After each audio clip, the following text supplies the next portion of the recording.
আমি তা ডরাই না, একদম ডরাই না। আমার বয়ফ্রেন্ড কোন সময় ডরাইতো না, এরা তো সমাজেও টেনশন লাগিনি ডরাইমু। সামাজিক না সামাজিক আপনারা কেন আইছেন? ভালো লাগছে আইছি। তো ঠিক না যখন তাইলে আপনারা ভালো এখন লাগবে। আপনারা মানে যেটা আপনারা করণীয় বিয়া দিয়ে দিতেইলেও দেন বা মারতেইলেও ফায়ার করতে পারেন। ফায়ার করতে পারেন। আপনারা ভাষা কোন জায়গা? হেও একদম মরতে প্রস্তুত, আমিও প্রস্তুত। আপনারা ভাষা লাগে না, আমরা পাঁচ যে খারাপ আমরা আমরা কোন অবস্থায় পাইছি এখান নাই রুমের ভিতরে কেন আইছেন? এমনি দেখা ওরা তাইছি। যে অবস্থা দেখরা এটা হইছে কি আমরা শিলাম এলাকাবাসী এবং আমরা শিলাম টিল্লাপাড়া টিকরপাড়া মাঝপাড়া যুব সমাজ সবে মিলিয়ে আমরা এলাকার পক্ষ থাকিয়া সবে মিলিয়ে প্রতিবাদ করছি। প্রতিবাদ করলাম যে আমরা এখানে খারাপ অনৈতিক কাজ বন্ধ হয়ে যেত, টোটালি বন্ধ হয়ে যেত। আর যে আরো তোমার যে বা যারা এখানে দেখতে আসলে এরা সব তারা মনের খবর পাইয়া তারা বাকি গেছে। এখানে পার্কর যারা আন্ডারে আছেন এরা খবর পাইয়া বাকি গেছে। আমরা তারা আতনাতে দরদম পারছি না। আর যে আপনারা তো দেখছো পাইবা, আপনারা দেখবা যে আমরা কলেজ ভার্সিটির ফুয়াইন রুমের ভিতরে ইয়া তারা অসামাজিক কার্যক্রম করা তারা আমরা ইয়া পাইছি। তারা জামাইবও না, ফুয়াফরি নাইছে সবার বয়স এটা 12, 13, 14, 15 বছর এর ভিতরে কেন আইয়া তারা রুমের ভিতরে আইয়া তোমার 3000, 3500 টাকা রুম দিয়ে আইয়া তারা থাকে 1 ঘন্টা 2 ঘন্টা থাকিয়া যার গিয়া। কেন তারা ভালো একটা বিজনেস করেছিলাম রিজেন পার্কে, সম্পূর্ণ তারা বিজনেস হয়েছে কি ওই রুমের উপরে কোনো টাকা পয়সা তারা সম্পূর্ণ এই পার্ক চলে অসামাজিক কার্যক্রম টাকার উপরে। এখন আপনারা এলাকাবাসী কিটা চাইরা? আমরা এলাকাবাসী চাইলাম যে আমরা এলাকার সবাই মিলিয়া পার্ক বন্ধ হয়ে যেত, তারা পার্ক চালাও খেয়ে তারা যাতে তোমার হারিয়ে উঠছেন না। কিন্তু এখন আমরা চেষ্টা করবো আমরা অর্ধেক খাম আগুয়ে রাখি দিছি, বাকি অর্ধেক খাম আপনারা মুরব্বী যারা আছেন, সালিশ ব্যক্তিত্ব যারা সমাজসেবী আছেন তারার কাম, তারা আপনারা এইগুলো সুষ্ঠুভাবে পার্কটা বন্ধ করে লিতা যা ওইবার হইছে। আমরা ইয়া ডাইরেক্ট হাতে নাতে পাইছি, প্রমাণ আছে, আমরা দিতাম পারবো। তারা পার্কর নামে পতিতালয় বানাইছে, সারা শিলামর বদনাম, আমরার বদনাম।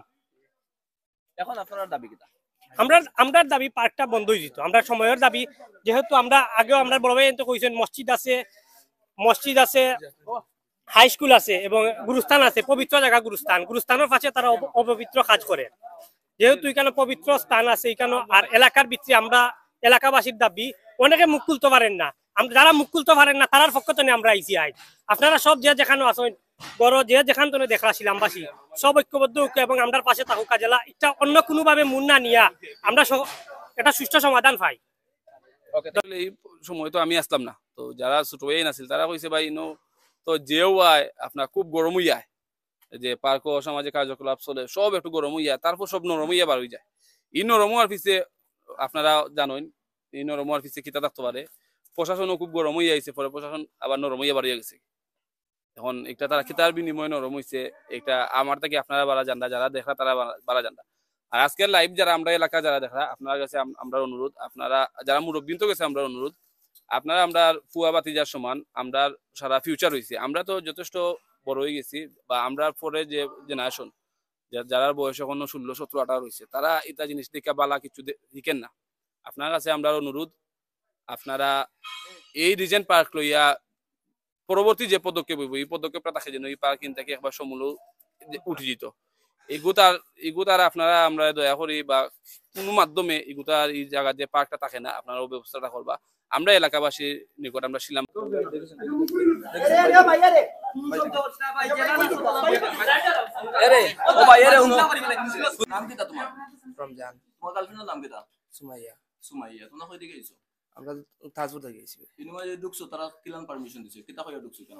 তারা তো ভাই পারমিশন দিছে যে আইডি কার্ড লাগবো, তা লাগবো। এনআইডি কার্ড বলতে এনআইডি কার্ডে ফটো নিছে না, নাম দিছে। রুম ভাড়া কত দিছে? 2500। আপনার নাম কি তা কইছো? রমজান। কত কত লাগে রুম ভাড়া? তাইনার নাম মেন সুমাইয়া সাদিয়া লাগাইছে। সাদিয়া লাগাইছে। আচ্ছা, তখন